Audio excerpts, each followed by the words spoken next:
नमस्कार, आप देख रहे हैं द क्रेडिबल न्यूज। मैं हूं शालिनी।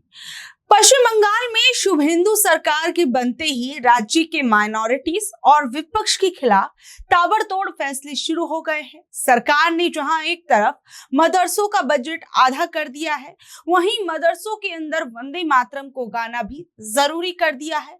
दूसरी तरफ पश्चिम बंगाल में मुस्लिम उपजातियों का ओबीसी आरक्षण घटा दिया गया है और उन्हें लिस्ट से बाहर करने की तैयारी कर ली गई है। इतना ही नहीं, अब पूरे बंगाल में एक जैसा कानून यानी यूसीसी लाने का पूरा प्लान भी तैयार है।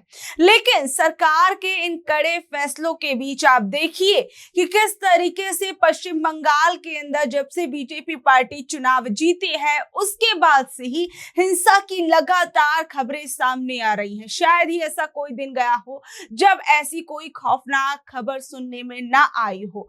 बंगाल के अलग अलग इलाकों से टीएमसी नेताओं और माइनॉरिटीज के साथ सरेआम मारपीट और वायलेंस की बेहद डराने वाली तस्वीरें सामने आ रही हैं। आप देखिए, सेंथिया इलाके में टीएमसी की पूर्व विधायक के पति देबाशीष साहा और बाली ब्लॉक के टीएमसी अध्यक्ष सीतनाथ गांगुली के साथ भीड़ ने मारपीट की और सोशल मीडिया पर कुछ ऐसे वीडियो चर्चा में हैं जहां एक आप देखिए बुजुर्ग मुस्लिम फेरी वाले को उसकी धार्मिक पहचान की वजह से निशाना बनाया जाता है और उसके साथ बदसलूकी की जाती है, बदतमीजी की जाती है। टीएमसी के ही एक स्थानीय नेता फजलू हक को भीड़ द्वारा बीच बाजार में इंसल्ट किया गया और आप देखिए कि इसका वीडियो बनाया जाता है, उस व्यक्ति को जलील किया जाता है। उन पर आरोप था कि उन्होंने चुनाव से पहले गौ मांस को लेकर कोई बयान दिया था। देखिए कि किस तरीके से सरेआम बंगाल की सड़कों पर कानून को हाथ में लिया जा रहा है और लगातार हमारे पास ऐसी खबरें जो है वो सामने आ रही हैं। वहीं दूसरी ओर पश्चिम बंगाल की शुभेंदु अधिकारी सरकार जो है वो किस तरीके से फैसले जो है एक के बाद एक ले रही है। आप देखिए कि पश्चिम बंगाल की राजनीति के अंदर शुभेंदु सरकार के इस फैसले के बाद भूचाल सा आ गया। शुभेंदु सरकार ने अन्य पिछड़ा वर्ग यानी ओबीसी के रिजर्वेशन लिस्ट में बहुत बड़ी कटौती कर दी है।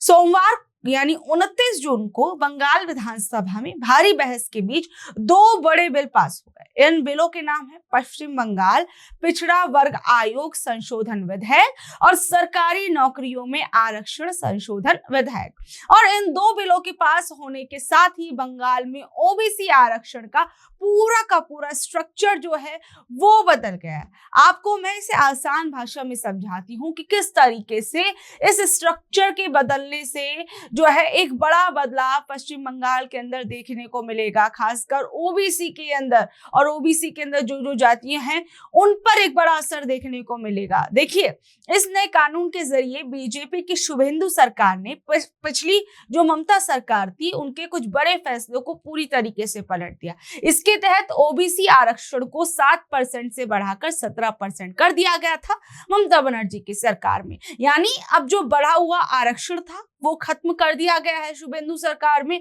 और इसका सीधा असर जो होगा वो मुस्लिम समुदाय की कई उपजातियों पर होगा जिन्हें ममता सरकार के समय में ओबीसी लिस्ट में शामिल किया गया था। और अब इस रिजर्वेशन के दायरे में से वो जो लोग थे वो पूरी तरीके से बाहर हो जाएंगे। सरकार के इस कदम के बाद ही विधानसभा से लेकर सड़क तक सियासत गर्मा गई।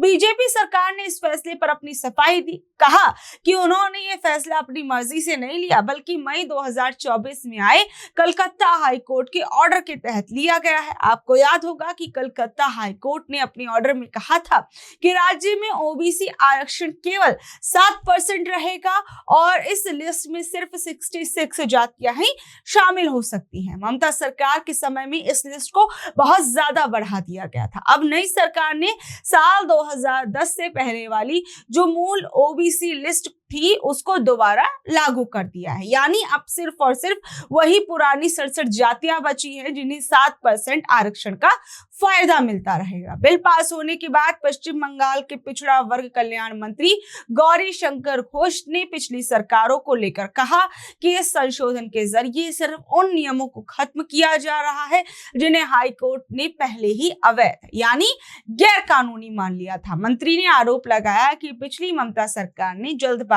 में 113 नई जातियों को ओबीसी की लिस्ट में जोड़ दिया था। उनका दावा है कि ये फैसला किसी सर्वे या रूल के तहत नहीं, बल्कि सिर्फ और सिर्फ अपने राजनीतिक फायदे और खास समुदाय के वोटर्स को खुश करने के मकसद से लिया गया था, जिसे अब इम्प्रूव किया गया है। वहीं इस पूरी कंट्रोवर्सी को समझने के लिए थोड़ा इतिहास भी जान लीजिए। पश्चिम बंगाल में ओबीसी आरक्षण की शुरुआत साल 2010 में वाम मोर्चा यानी लेफ्ट फ्रंट की सरकार के समय पर हुई थी। जब बुद्धदेव भट्टाचार्य मुख्यमंत्री थे, तब सरकार ने रंगनाथ मिश्रा आयोग की सिफारिशों को मानते हुए 42 नई जातियों को ओबीसी में जोड़ा और आरक्षण को दो हिस्सों में बांट दिया।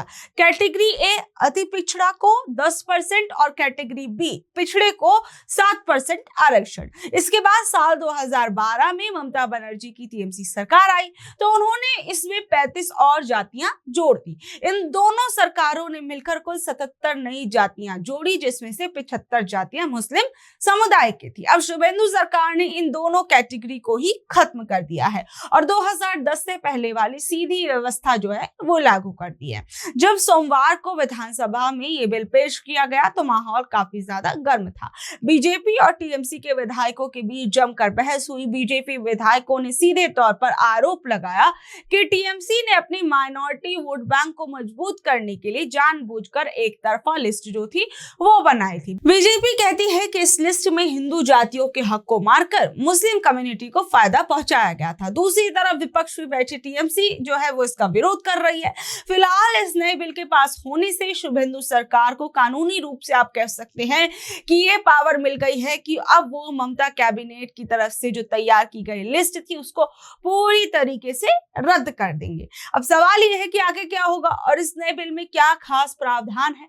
तो नए कानून के मुताबिक अब राज्य सरकार सीधे कोई भी जाति लिस्ट में नहीं जोड़ पाएगी। सरकार को पिछड़ा वर्ग आयोग के साथ बैठकर सलाह मशवरा करना होगा और आयोग की जांच के बाद ही नौकरियों में आरक्षण का परसेंटेज जो है वो तय किया जाएगा। हालांकि सरकार के पास ये अधिकार रहेगा कि वो समय समय पर कोटा बदल सके, लेकिन इसमें एक बहुत बड़ी शर्त ये जोड़ी गई कि कुल आरक्षण किसी भी हालात में 50% से ज्यादा नहीं हो सकता। साथ ही अब आयोग को ये पूरा अधिकार होगा कि वो किसी भी नई जाति को शामिल करने या हटाने पर अपनी आपत्ति दर्ज करा सके। ये तो हुई आरक्षण की बात, लेकिन बंगाल की शुभेंदु सरकार सिर्फ यही नहीं रुक रही है। पिछले ही हफ्ते सरकार ने अपना पहला बजट पेश किया जिसमें माइनॉरिटीज मामलों और मदरसा शिक्षा को लेकर बड़े फैसले लिए गए। शुभेंदु सरकार के वित्त मंत्री स्वप्न दास गुप्ता ने बजट पेश करते हुए बताया कि इस बार माइनॉरिटी अफेयर्स और मदरसा एजुकेशन के लिए केवल 2165 करोड़ रुपए दिए गए। ये रकम पिछली टीएमसी सरकार के बजट के मुकाबले आधे से भी कम है। आपको बता दें कि टीएमसी सरकार ने पिछले वित्तीय वर्ष में इसी काम के लिए 5713 करोड़ रुपए का भारी भरकम बजट रखा था, जिसे बीजेपी सरकार ने भारी कटौती के साथ आधा कर दिया है। बजट में कटौती के साथ साथ सरकार ने मदरसों के लिए एक और बड़ा और कड़ा आदेश जो है वो दिया है। पश्चिम बंगाल के सभी मदरसों में क्लास शुरू होने से पहले होने वाली जो सुबह की प्रार्थना या असेंबली आप कह सकते हो, उसमें वंदे मातरम गाना बेहद जरूरी कर दिया गया है। मदरसा शिक्षा निदेशालय ने 19 मई को इसकी ऑफिशियल अनाउंसमेंट जो थी वो की और ये नियम राज्य के सभी सरकारी मॉडल मदरसों, सरकारी सहायता प्राप्त मदरसों और गैर सहायता प्राप्त मदरसों पर पूरी तरीके से इंप्लीमेंट किया जाएगा। सरकार कह रही है कि इसे तुरंत प्रभाव से जमीन पर लागू किया जाए, जिसने राज्य में एक और नई बहस को जन्म दे दिया। दूसरी ओर आरक्षण के नियमों में बड़ा बदलाव करने के बाद अब शुभेंदु अधिकारी की बीजेपी सरकार राज्य में यूसीसी लागू करने की पूरी तैयारी में। मुख्यमंत्री शुभेंदु अधिकारी ने खुद ये बड़ा ऐलान किया कि यूसीसी का पूरा ड्राफ्ट मसौदा आने वाली 2 जुलाई को कैबिनेट के सामने मंजूरी के लिए रखा जाएगा। कैबिनेट से हरी झंडी मिलने के बाद इसी साल अगस्त महीने में होने वाले विधानसभा सत्र में इस यूसीसी बिल को पेश कर दिया जाएगा। दरअसल मैं आपको बता दूं कि साल 2026 के विधानसभा चुनावों में बीजेपी ने अपने संकल्प पत्र यानी चुनावी घोषणा पत्र में जनता से एक बड़ा वादा किया था। पार्टी ने कहा था कि अगर बंगाल में उनकी सरकार बनती है तो वो 6 महीने के अंदर राज्य में यूसीसी कानून लागू कर देंगे। मुख्यमंत्री ने कहा कि कानून का ये पूरा प्रारूप तैयार हो गया है और बस इसे कानूनी रूप देना बाकी है। इस इम्पोर्टेंट कानून को तैयार करने के लिए सरकार ने एक कमेटी बनाई थी। शुभेंदु अधिकारी ने कहा कि यूसीसी का मसौदा तैयार करने की जिम्मेदारी सुप्रीम कोर्ट की पूर्व जज रंजना प्रकाश देसाई की अध्यक्षता वाली कमेटी को दी गई और इस कमेटी ने काफी रिसर्च और बारीकी से इस ड्राफ्ट को तैयार किया। इसके साथ ही शुभेंदु अधिकारी ने यह कहा कि इस कानून को बनाते समय उन सभी राज्यों के मॉडल और रूल्स का गहराई से अध्ययन किया गया जहां पहले से ही यूसीसी लागू हो चुका है और इसे पास कर दिया गया है। देखिए, जैसे ही शुभेंदु सरकार ने यह ऐलान किया, राज्य के अंदर जो टीएमसी है वो तुरंत एक्टिव हो गई। टीएमसी ने इस फैसले पर कड़ा विरोध अपनाया और कहा कि यदि इस कानून में कुछ भी ऐसा हुआ जो हमारे संविधान के खिलाफ है तो वो उसका विरोध करेंगे। बंगाल विधानसभा में आने वाले यूसीसी बिल पर टीएमसी सांसद सारिका घोष ने कहा कि हम संविधान में पूरा भरोसा रखते हैं और अगर कोई भी कानून असंवैधानिक होगा तो हम चुप नहीं बैठेंगे। हमें यूसीसी को लेकर बीजेपी की नीयत पर भरोसा नहीं है। वहीं टीएमसी की सांसद सागरिका घोष ने बीजेपी सरकार पर यह आरोप लगाया, कहा कि बीजेपी इन कानूनों का इस्तेमाल जनता की भलाई के लिए नहीं बल्कि अलग अलग कम्युनिटी के बीच में नफरत फैलाने और समाज का ध्रुवीकरण करने के लिए कर रही है। चुनाव प्रचार के दौरान भी देश के गृह मंत्री अमित शाह ने बंगाल की जनता से वादा किया था कि राज्य के अंदर सभी नागरिकों के लिए यूसीसी लाया जाएगा और अब इस मुद्दे को लेकर बंगाल की राजनीति में एक बार फिर से तलवारें खिंच गई हैं और आने वाले दिनों में विधानसभा के अंदर भारी हंगामा देखने को मिलेगा। यूसीसी का देखिए, जिन लोगों को मतलब नहीं पता उन्हें मैं बता दूं कि देश या राज्य के सभी नागरिकों के लिए एक समान कानून, चाहे वो किसी भी धर्म का हो, जाति का हो, समुदाय का हो, अगर ये कानून बंगाल में लागू हो जाता है तो शादी, तलाक, किसी बच्चे को गोद लेना, जमीन जायदाद का उत्तराधिकारी और संपत्ति का बंटवारा जैसे सभी पारिवारिक मामलों में अलग अलग धर्मों के जो पर्सनल लॉ थे वो खत्म हो जाएंगे। उनकी जगह सभी के लिए एक ही रूल रहेगा। हालांकि संविधान के तहत जिन आदिवासी या विशेष समुदायों को छूट मिली हुई है उनके राइट्स के लिए अलग से सुरक्षा नियम बनाए जा सकते हैं।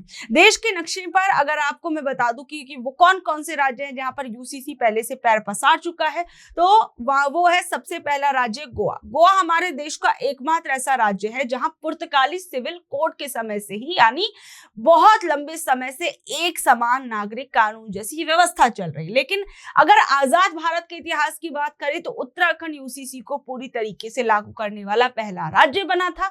उत्तराखंड की बीजेपी सरकार ने इसे पास कराया और ये कानून जो है 27 जनवरी 2025 से पूरी तरीके से लागू हो गया। उत्तराखंड के बाद इसी साल दो और बड़े राज्यों ने इस लिस्ट में अपनी जगह बनाई। गुजरात ने हाल ही में 24 मार्च को और विधानसभा में यूसीसी बिल पास कर दिया। गुजरात में कानून में शादी, लिव इन रिलेशनशिप और संपत्ति को लेकर कड़े और समान नियम बना दिए गए। और असम के अंदर भी 29 मई को जो यूसीसी बिल था वो पास कर दिया गया था। तो आप समझ सकते हैं कि यूसीसी कुछ राज्यों के अंदर पहले से लागू है और पश्चिम बंगाल के अंदर भी अब इसकी तैयारी की जा रही है, उसका ड्राफ्ट तैयार कर दिया गया है। एक तरफ पश्चिम बंगाल की सियासत अलग तरीके के रंग दिखा रही है, वहीं दूसरी तरफ सरकारी नए नए नियम ला रही है। इन तमाम चीजों पर आप लोगों का क्या कुछ कहना है, नीचे दे कमेंट बॉक्स में अपनी राय जरूर बताइएगा और ऐसी अपडेट से जुड़े रहने के लिए देखते रहिए द क्रेडिबल न्यूज। मैं हूं शालिनी, धन्यवाद।